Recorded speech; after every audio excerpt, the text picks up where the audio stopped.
হোজাই মুৰাজাৰত শুকুৰবাৰে নিশা উত্তপ্ত পৰিস্থিতি। মুৰাজাৰ খুটাৰপুৰ তেল ডিপোত গ্ৰাহকক তেল কম দিয়াৰ অভিযোগত গ্ৰাহকৰ সৈতে কৰ্মচাৰী বাক বিতণ্ডাত লিপ্ত। স্থানীয় ৰাইজে হাতে লোটে গ্ৰাহকক তেল কম দিয়া ঘটনাত ধৰা পেলায়। মুৰাজাৰৰ মুন্না আহমেদ নামৰ যুৱকজনে কালি নিশা নিজৰ চাৰিচকীয়া বাহনত তেল ভৰাইছিল। তেওঁলোকৰ সন্দেহ উপজাত তেলখিনি পুনৰ জোখ দিবলৈ কয় আৰু জোখ দিয়াৰ পিছতহে আচল কথা ধৰা পৰে। অৱশেষত গ্ৰাহকক লুটাছ চলোৱা তেল ডিপোত আৰক্ষী উপস্থিত হৈ তদন্ত আৰম্ভ কৰে।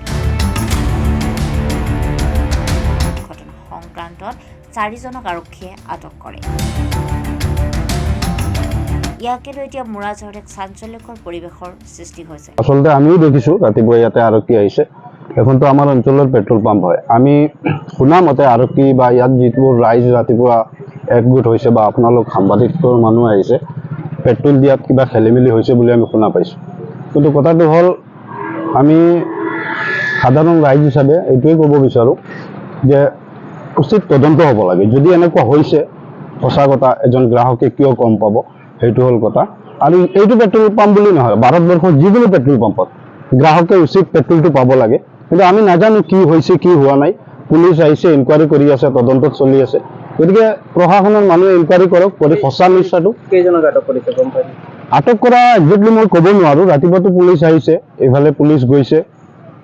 মই শুনামতেতো এজন আটক কৰিছে, বাট কাক আটক কৰিছে, কোনে কি কৰিছে, বা এইটো যিটো ফিউটো দিছে, কোনে দিছে, মেনেজাৰে দিছে নে তাৰ এমপ্লয়ীয়ে দিছে, কি কৰিছে, এইটোতো আমি ইমান গম নাপাওঁ।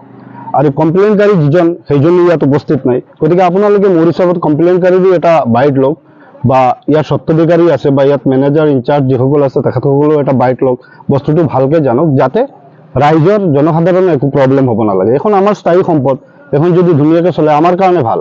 আমি পইচা দি তেল ভৰিম, আমি উচিত তেলটো পালে হ'ল, সেইটো হ'ল আমাৰ দাবী।